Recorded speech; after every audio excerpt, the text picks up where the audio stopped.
अगला क्वेश्चन हमारा reminder theorem और फैक्टर थ्योरम दोनों एक साथ क्वेश्चन में दिया गया है, ठीक है।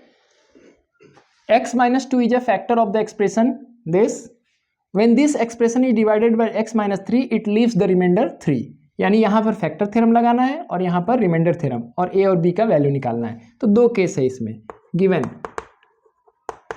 Case 1 fx is equal to x cube plus a x square plus b x plus c. x minus 2 is a factor according to factor theorem। देखो फैक्टर थ्योरम का मतलब यही हो गया कि फैक्टर अगर है तो रिमाइंडर 0 आएगा। तो सीधा सीधा बात है कि if fx is divided by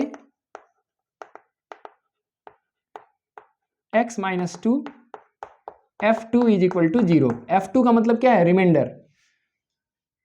10 हम लोग f2 का वैल्यू निकालेंगे f2, क्योंकि x माइनस 2 इक्वल टू 0 लिखोगे तो x का वैल्यू 2 आएगा और रिमाइंडर फैक्टर थ्योरम यही कहता है कि अगर ये फैक्टर है तो रिमाइंडर 0 आएगा। तो f2 का वैल्यू निकालो, 2 का cube plus a into 2 square plus b into 2 plus 6 is equal to 0।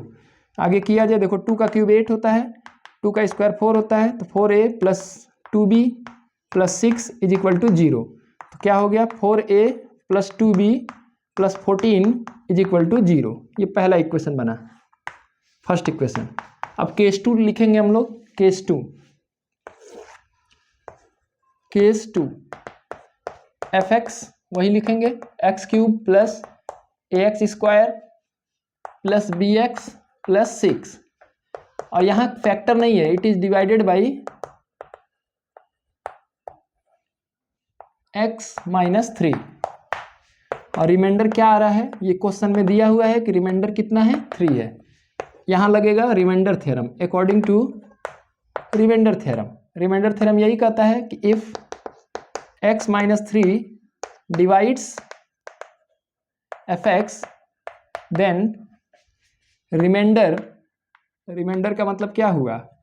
f3 का वैल्यू है, रिमाइंडर इज f3, ठीक। तो हम लोग निकालेंगे पहले, रिमाइंडर इज इक्वल टू लिखेंगे, remainder is equal to f3, या लिख सकते हैं f3 is equal to reminder. बात तो वही है। देखो मैं फंडामेंटल स्टेप में क्वेश्चन करता हूँ ताकि जो वीकेस्ट स्टूडेंट हो उसको भी समझ में आ जाए, ठीक है ना, इसीलिए मैंने ये एक स्टेप लिखा। तो f3 का वैल्यू आप निकालो। f3 कैसे निकालोगे? यहाँ x के जगह 3 रख दो, 3 cube plus a into 3 square plus b into 3 plus 6, और रिमाइंडर कितना दिया क्वेश्चन में? 3।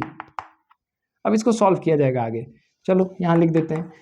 3 का क्यूब क्या होगा? 27, 3 का स्क्वायर क्या होगा? 9, तो 27 plus 9a plus 3b plus 6 is equal to 3।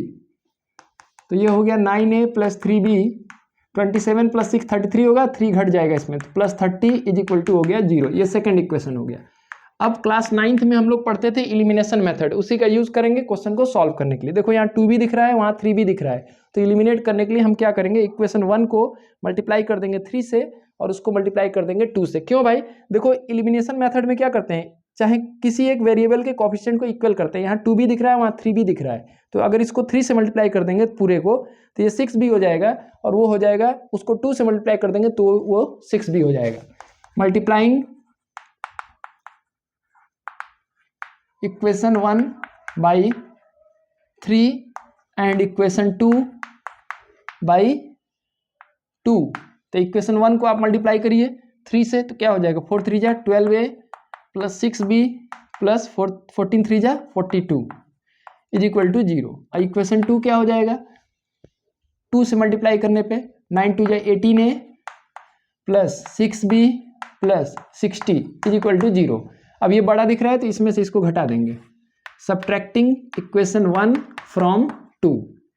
Multiply करने के बाद 2 में से 1 को घटाओ, तो 18a plus 6b plus 60 is equal to 0, 12a plus 6b plus 42 is equal to 0। Subtract कर दो, साइन चेंज हो जाता है, तो 12a minus 18a minus 12a क्या होगा? 6a, ये कैंसिल आउट हो गया। 60 माइनस 42 करो, कितना आता है? 18 आता है, तो ये हो गया प्लस 18 इज इक्वल टू 0। तो 6a इज इक्वल टू हो गया माइनस 18, ए का वैल्यू आ गया -3। जैसे ए आ गया, putting the value of a in equation 1, putting the value of a in equation 1 क्या है, 4 into a plus 2b plus 14 is equal to 0। तो 4 into -3 plus 2b plus 14 is equal to 0। 4 से 12 होगा -12 plus 2b plus 14 is equal to 0। तो 2b plus 2 is equal to 0, 2b is equal to -2, तो b का value क्या आ गया -1। तो इस तरह से a का वैल्यू आया हम लोग का -3 और b का वैल्यू आ गया -1। This is the answer. अब ये क्वेश्चन क्यों बड़ा हो गया स्टेप में, क्योंकि देखिए यहाँ एक फैक्टराइज करने के लिए फैक्टर थ्योरम का कॉन्सेप्ट है, रिमाइंडर थ्योरम का कॉन्सेप्ट है, और क्लास 9th का जो इलिमिनेशन मेथड हम लोग पढ़े थे वो भी यहाँ पर यूज हो रहा है। ऐसे क्वेश्चन हमारे प्रीवियस नॉलेज को चेक करते हैं, ठीक है। क्वेश्चन लेंदी जरूर है, तो क्वेश्चन के 4 या 5 मार्क्स के भी होंगे क्वेश्चन, और 4 या 5 मार्क्स का मतलब आपको 8 से 10 मिनट मिलता है इस क्वेश्चन को सॉल्व करने के लिए, उससे कम ही टाइम मैंने लिया होगा सॉल्व करने के लिए, ठीक है।